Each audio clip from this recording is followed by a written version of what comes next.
दोस्तों आज का जो टॉपिक है हम लोगों का, उससे पहले दो डेफिनेशन आप लोगों के साथ डिस्कस करूँगा।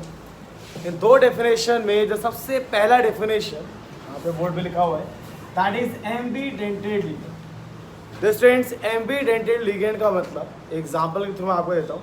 लेट्स सपोज किसी के घर में दो गाड़ियाँ, कहने को दो गाड़ियाँ लेकिन यूज़ एट ए टाइम एक ही गाड़ी। कभी भी ऐसा नहीं होता है कि अपनी दोनों गाड़ियों को एक साथ यूज़ कर रहे हो। ऐसा होता है कि वो एक पर्सन एक टाइम पर एक ही गाड़ी को यूज़ करता है, दोनों गाड़ियाँ यूज़ नहीं करता। तो वैसे यहाँ स्टूडेंट, यहाँ पर देखिए NO2 माइनस एक लिगेंड, साइनाइड माइनस एक लिगेंड, HCl माइनस ये भी आपका एक लिगेंड। इन तीनों लिगेंड्स में एक खासियत ये है कि ये अपने आप का जो बॉन्डिंग है वो दो तरीके से कर सकते हैं। जैसे NO2 है, वो नाइट्रोजन और ऑक्सीजन दोनों से अपना लिंकेज कर सकता है।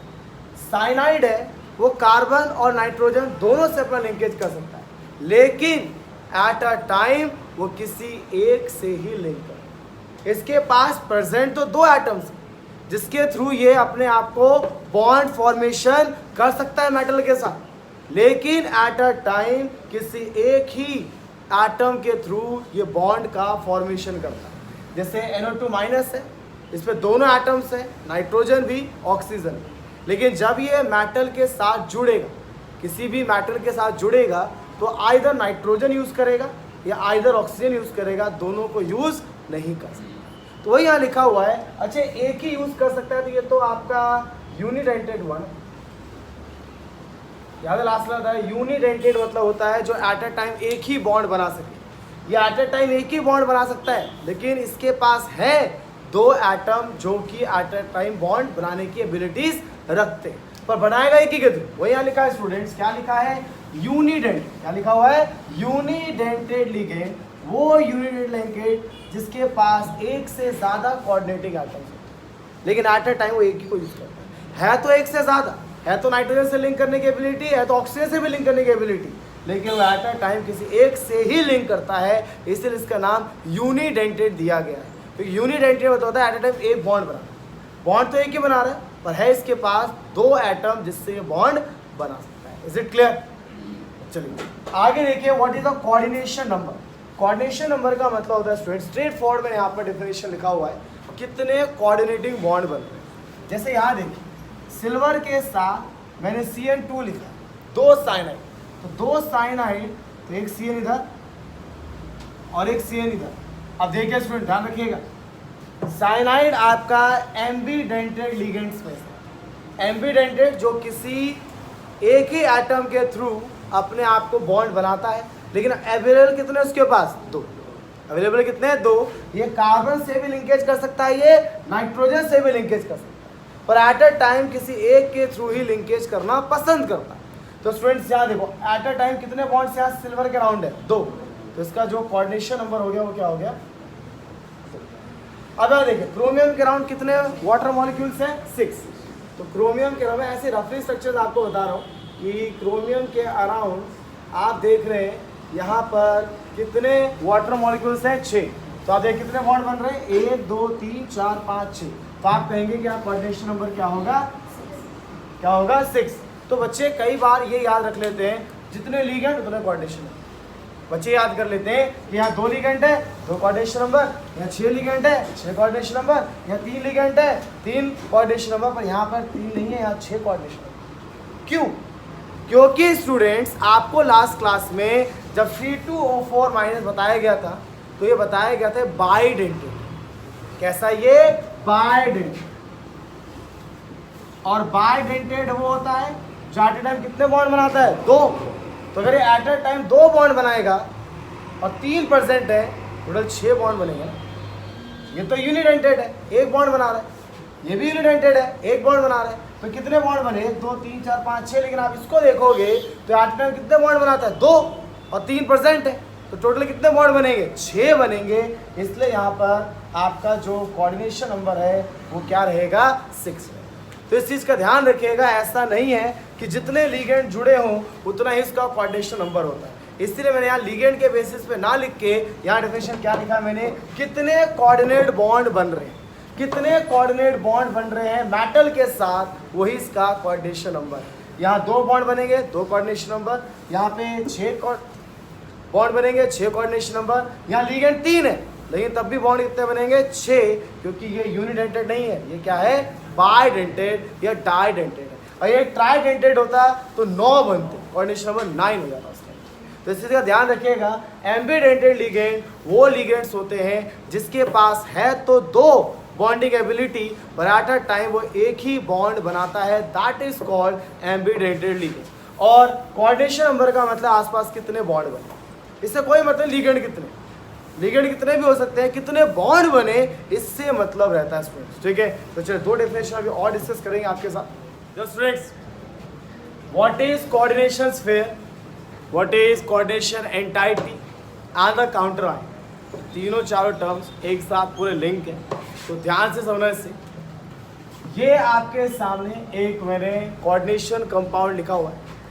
अगर आप इस कोऑर्डिनेशन कंपाउंड को आयनाइज करते हो 2K प्लस प्लैटिनम Cl6 2-, इस तरीके से ये अपने आप को आयनाइज करता है। आयनाइज करने में आप एक चीज नोटिस कर रहे हो कि ये जो मैंने स्क्वायर ब्रैकेट के अंदर लिखा है वो अभी भी अवेलेबल है, उसने अपनी आइडेंटिटी लॉस नहीं किया, जैसा पहले था अब भी वैसा ही। और आप इसको कॉम्प्लेक्स अनायन कहते हैं, क्या कहते हैं इसको? कॉम्प्लेक्स अनायन। तो स्टूडेंट्स, ये जो ब्रैकेट्स के अंदर होता है ना, तो इस ब्रैकेट्स के अंदर 2 चीज अवेलेबल होगी। एक आपका ये प्लैटिनम है जिसको सेंट्रल मेटल एटम कहते हैं, और ये जो क्लोरीन है इसको लिगेंड्स, और ये जो है वो कोऑर्डिनेशन नंबर। और हमेशा कोऑर्डिनेशन नंबर नहीं होगा, आपको पता है कोऑर्डिनेशन नंबर तब होगा जब ये मोनोडेंटेड होगा। अगर डाइडेंटेड हो गया तो ये 12 हो जाएगा कोऑर्डिनेशन नंबर, इसे ध्यान रखो। तो स्क्वायर ब्रैकेट्स के अंदर सेंट्रल मैटर और उसके साथ एसोसिएटेड लिगेंड्स को एक साथ हम लोग कोऑर्डिनेशन स्फीयर कहते हैं। क्या कहते हैं? Coordination sphere. तो in the coordination sphere we have metal along with the ligands in a square bracket, that is called coordination sphere और coordination entity। इसके बाहर जो आप ये पोटेशियम देख रहे हो इसको कहा जाता है काउंटर, क्या कहते हैं इसको? Counter ion. तो एग्जाम में अगर पूछता है व्हाट इज कोऑर्डिनेशन स्फीयर और कोऑर्डिनेशन एंटाइटी, तो इसका मतलब हुआ जो स्क्वायर ब्रैकेट्स के अंदर मेटल और मेटल के साथ लिगेंड शो किए जाते हैं, उसी स्फीयर को हम लोग क्या बोलते हैं? कोऑर्डिनेशन स्फीयर या coordination entity. Is it clear? एक चीज और ध्यान देना स्टूडेंट्स, यहाँ पर अगर आप लिगेंड्स को देखें तो लिगेंड एक ही जैसे, सारे के सारे लिगेंड कौन से? आपके क्लोरीन। तो कभी भी ऐसा होता है कि आपके जो लिगेंड्स एसोसिएटेड है उसके साथ वो बिल्कुल एक जैसे होते हैं, इसको बोलते हैं होमोलेप्टिक कॉम्प्लेक्स। क्या बोलते हैं इसको? Homoleptic complex. होमो मतलब एक जैसे, अगर एक जैसे लिगेटिंग ग्रुप जुड़े हुए हैं तो उसको कहा जाता है होमोलेप्टिक। लेकिन मान लीजिए यहाँ क्लोरीन के अलावा वाटर भी होता, इस तरीके से अगर मैं इसको लिख देता पोटाशियम, प्लैटिनम, वाटर और साथ में क्लोरीन, इस तरीके से, तो आप यहाँ देखिए स्टूडेंट, ये पूरा कोऑर्डिनेशन स्फीयर है। जैसे ये आपका मेटल है, यहाँ 2 तरीके के लिगेंड, वाटर भी लिगेंड है और क्लोरीन भी है, तभी आपका होमोलेप्टिक नहीं, तब आपका ये हेट्रोलेप्टिक है। क्या कहलाता? हेट्रोलेप्टिक। तो इसे ध्यान रखना, जो कोऑर्डिनेशन स्फीयर होता है उस कोऑर्डिनेशन स्फीयर के अंदर 2 चीजें लिखना जरूरी होता है। एक होता है इसका मेटल और दूसरा इसके लिगेंड। एक उसका मेटल और उसके लिगेंड। अगर लिगेंड अलग अलग है तो हेट्रो, और लिगेंड एक जैसे है तो होमो। और इन लिगेंड्स का इस मेटल के अराउंड ऐसा नहीं है कि एक ही जैसा अरेंजमेंट रहे। एक जैसे आप लोगों ने 11th क्लास में वैलेंस बॉन्ड थ्योरी में पढ़ा है, स्क्वायर प्लेनर शेप होती है, कई आपकी टेट्राहेड्रल शेप होती है, ट्राइगोनल प्लेनर शेप्स होती हैं, सीसॉ शेप्स होती हैं। ठीक है, तो ये सारी शेप्स आपने 11th क्लास में पढ़ी है, यहाँ भी शेप्स होती है। ऐसा नहीं है कि ये आप रेंडमली वाटर को कहीं भी लिख दो, क्लोरीन को कहीं भी लिख दो, इनका एक स्पेसिफिक अरेंजमेंट होता है। ये जो लिगेंड्स के चारों तरफ जुड़े हुए हैं इनका एक स्पेसिफिक अरेंजमेंट होता है। इस स्पेसिफिक अरेंजमेंट को हम लोग क्या बोलते हैं? That is called coordination polyhedron. क्या बोलते हैं? पॉलीहेड्रॉन। मतलब कैसा उसका अरेंजमेंट है, मैं उसका स्टेटमेंट लिखवा दूंगा आपको। तो अभी तक क्या बताया गया? अभी तक बताया गया आपको कि ये आपका काउंटर आयन है, ये आपका मेटल है, ये आपका लिगेंड है, ये आपका कोऑर्डिनेशन नंबर है, ये पूरा आपका कोऑर्डिनेशन स्फीयर है। अगर लिगेंड एक जैसा है तो होमोलेप्टिक, अगर लिगेंड अलग अलग तरीके के तो हेटेरोलेप्टिक। ठीक है, यहाँ तक नोट डाउन करो स्टूडेंट्स। तो लास्ट डेफिनेशन जो आपके डिस्कस हो रहा है and that is coordination polyhedron. पहले मैं आपको बता चुका हूँ कोऑर्डिनेशन पॉलीहेड्रॉन का मतलब होता है मेटल के अराउंड जो लिगेंड्स हो, ऐसे नहीं एग्जाम में आप कहीं भी उसको रिप्रेजेंट कर दोगे, उसका एक स्पेशल अरेंजमेंट हो। लिगेंड अगर जुड़ा हुआ है तो क्या उसका अरेंजमेंट है, किस तरीके से वो जुड़े हुए हैं। जैसे यहाँ देखिए मेटल के अराउंड जो लिगेंड जुड़े हुए हैं टेट्राहेड्रल शेप, इस शेप में है टेट्राहेड्रल। आप सबने शेप्स पढ़ी हुई 11th स्टैंडर्ड में पढ़ी हुई है। अगर मेटल के अराउंड ये अरेंजमेंट जो है आप देखिए अलग अलग तरीके का अरेंजमेंट है। ऐसा नहीं है कि कोई भी आप अरेंजमेंट कर दो और वो आपका अरेंजमेंट कंसिडर किया जाए एग्जाम में। उसमें क्या रहता है कि मेटल्स के अराउंड जो लिगेंड का स्पेशल अरेंजमेंट है कि स्क्वायर शेप में, स्क्वायर प्लेनर है, यहाँ भी स्क्वायर है लेकिन ऊपर दो नीचे होते हैं तो क्या ऑक्टाहेड्रल बोलते हैं। स्क्वायर के ऊपर सिर्फ एक होता है इसको क्या बोलते हैं? Square pyramid. बनाना आता है शेप से सारी आपको। तो स्क्वायर पिरामिड मतलब जो आपका पेन्स दो मिनट को 5 पेन देना।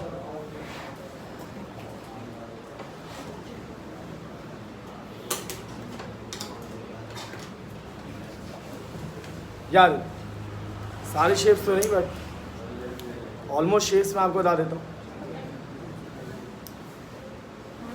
वो तो 5 काउंट करना भी नहीं आ रहा है, 4 पेन दिए हुए हैं। अब देख लो,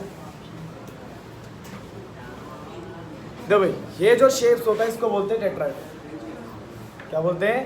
टेट्राहेड्रल। दिख रहा है? एक ट्राइंगल इधर, एक इधर, एक इधर, एक पूरा बीच से जाता है, इसको बोलते हैं टेट्राहेड्रल। स्क्वायर प्लेनर में क्या रहता है? आपके जो चारों के चारों होते हैं वैसे स्क्वायर शेप में जुड़े रहते हैं, इस तरीके से शेप्स है, इस तरीके से रहते हैं। देखो स्क्वायर प्लेनर है, इसको जोड़ोगे तो क्या बनेगा? स्क्वायर। और बीच से अगर निकाल दोगे ऐसे तो स्क्वायर है, और इधर जोड़ोगे तो क्या बनेगा? पिरामिड। इसका नाम क्या पड़ता है? Square pyramid. देखो ऐसे जोड़ोगे क्या बनेगा? पिरामिड। तो इस तरीके से इनका स्पेशल अरेंजमेंट रहता है। इसी स्पेशल अरेंजमेंट को हम लोग क्या कहते हैं स्टूडेंट्स? Coordination polyhedron. इसके बाद हमारे इस चैप्टर का बहुत इंपॉर्टेंट टॉपिक स्टार्ट होने वाला है and that is the IPSC nomenclature of coordination compound. ठीक है, तो आप सभी बच्चे इस जो अरेंजमेंट्स हैं वो फटाफट अपनी कॉपी बना लो।